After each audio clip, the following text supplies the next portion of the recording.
Hi, it's Chris with Implied Music, and today we're going to look at some of the music that I wrote for a play, and we'll look at it in a program that we don't ordinarily examine music in. We're going to look at it in Digital Performer. It happens that I wrote this music a couple of years ago, so this is opened in Digital Performer 9. And when you're working on music for a play, there's a few things to consider. We'll talk about it today.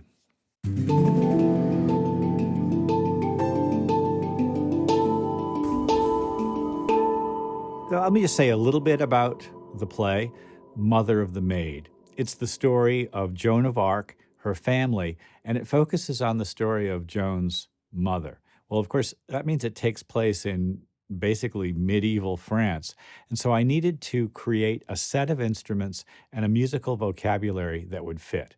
I was influenced by medieval dance music and the religious music of Hildegard von Bingen. Let's listen to a little bit of the music here.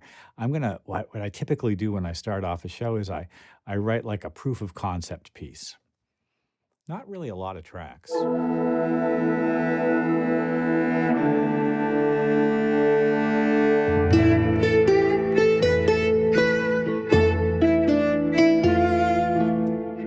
was lucky that I had a student at the time who was a really good cellist and vocalist.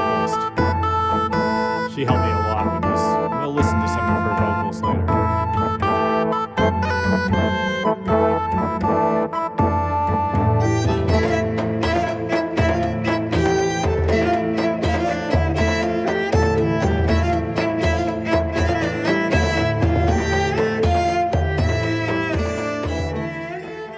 Digital Performer is able to do something that Logic and many other DAWs can't do, which is to create what they call a virtual instrument rack.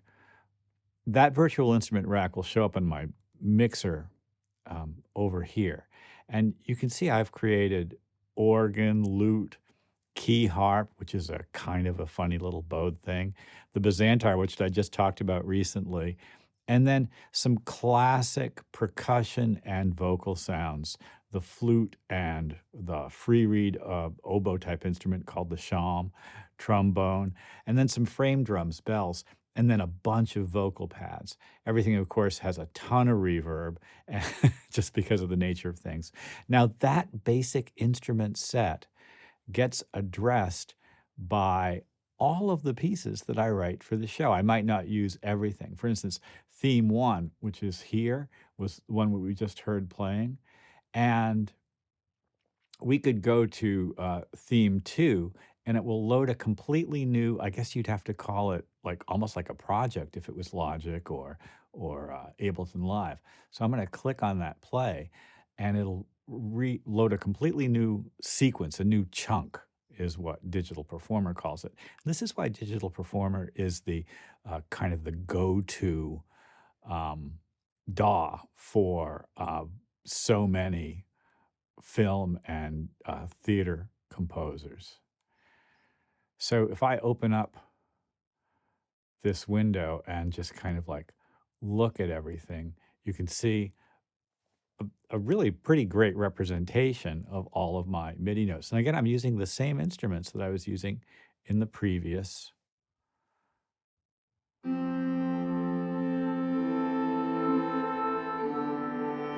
Of course, a completely new theme.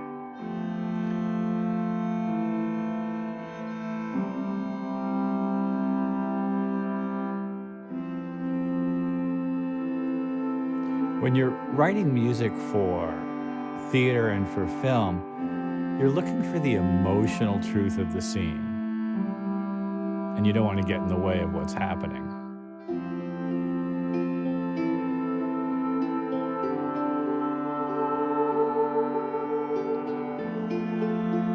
Good sample libraries are really important, and here the vocal sample libraries are creating a kind of a wonderful effect. I'm using sample libraries from third-party developers a lot here.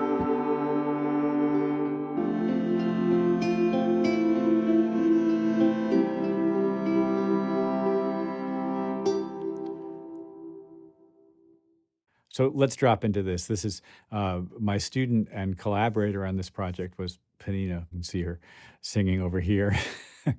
And she did a bunch of this tracking in Logic because she runs Logic at her house.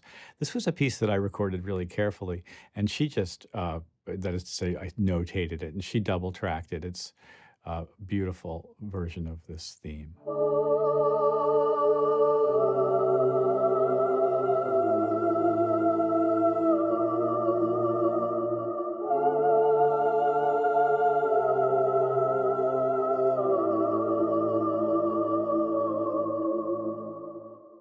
I was very fortunate to have Penina as a vocalist and as a cellist, and she came in and doubled a few things I'd already recorded. This is a great way to get a nice, strong, authentic sound.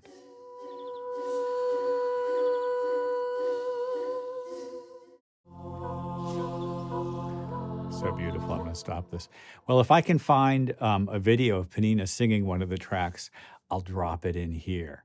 She really is a terrific vocalist, and I'm looking forward to a lot of wonderful things from her in the future. I'm going to leave now, but watch this video of Penina if I can find it. Like and subscribe. Hit the bell. You'll know when I drop the next video. Meanwhile, I'll see you next time.